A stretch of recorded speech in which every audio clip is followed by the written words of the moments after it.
Hey everybody, today I'm going to show you how I made my very first all natural plant-based vegan nachos. And so we're going to start with my sour cream. I did soak some cashews for a couple of hours and hot water, and then I put them in the blender with some apple cider vinegar, some almond milk, and some lemon juice. And then I took all of that and I blended it until it was smooth and creamy. Added a little onion powder, garlic powder, blended that in well. And then I was able to put it in the refrigerator and set it to the side. Okay, so the next thing I made was my vegan cheese or plant-based cheese sauce. So I wanted it to be a little spicy, so I added, I took the yellow Yukon potatoes, gold potatoes, some carrots, and some pickled jalapenos because I wanted to have a little spice to it. And so I added tomatoes and now I think I was supposed to do either or with the tomato and carrot, but I did them both. So next time I'll try them separately. I added a couple of cloves of garlic and 1 can of coconut milk with the cream in it.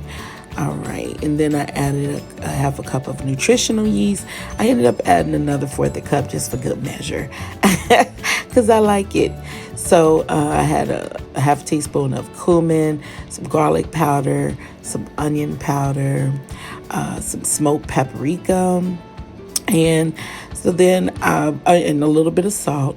And so then I was able to blend everything till it was smooth and everything. So what happened was it was a little liquidy, but the recipe does call for you to do a roux so you can thicken it.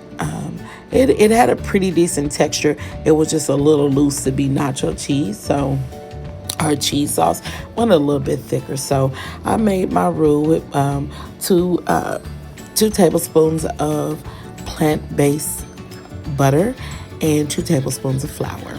And so I'm just cooking the flour out now. They're cooking that flour down to get that floury taste out of it. I will say that next time I will make it with cornstarch, and I'll try making a slurry and doing it with cornstarch and then thicken it that way, because cornstarch has a shiny finish, and cheese is more kind of shiny like, and with the roux, it gave it more of a gravy effect to a degree. So, but all in all, good cheese sauce, good flavor, nice thickness. I'm using it as a cheese sauce, but I'm also going to take the remainder that I didn't use for the cheese sauce today on my nachos, and I'm going to add a little agar and make me a solid cheese that we can slice and shred. So I'll have a separate video for that for you guys too.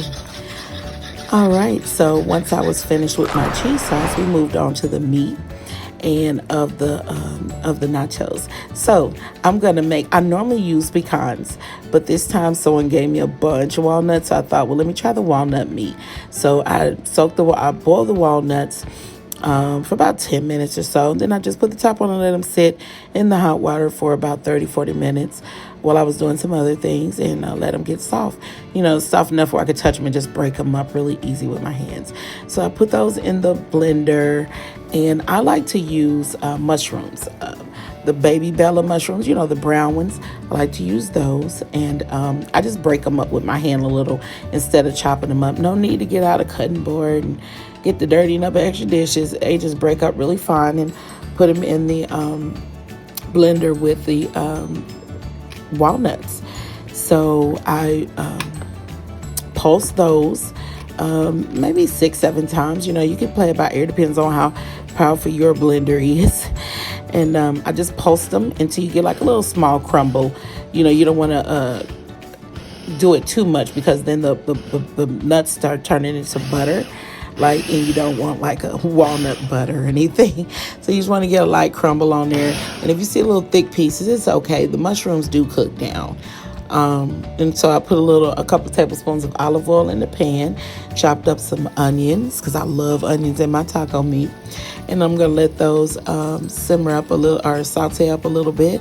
And then we just add our meat mixture, our walnut and mushroom meat mixture. We're going to add some seasonings to that, a little onion powder, a little garlic powder. We're going to add some cumin in there, or cumin. Somebody tell me how to pronounce that one. Okay, we're going to add that, and then we'll add a little chili powder. And I know I probably should pull out teaspoons and all that stuff, but I just shake till my heart says amen, and a little smoked paprika.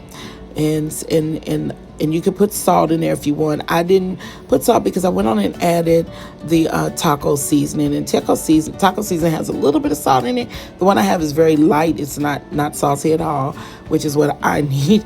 And so because it has a thickener in it, I went on and you have to add water with it. And that water, it won't, don't worry, it's not going to be watery. It absorbs right up there. And it actually allows the seasoning to go through all of the meat, texture, whatever, get all through there, all the seasoning get in there. So you just let it simmer a little bit. As you can see, it dried right on up. And so we're going to let that sit and simmer for just a couple of minutes, and till it dries out a little bit more. And voila, we have our meat done. So the next thing we're going to do is we're going to move on to our salsa. I did not have any salsa in the cabinet, so I took a can of Rotel that had some cilantro and lime in it, added some onion and some garlic, and voila, and a few little seasonings, and I had me a good salsa. And so I went on and assembled my nachos. I got my cheese sauce and my meat and my salsa, and then I took my sour cream out the refrigerator.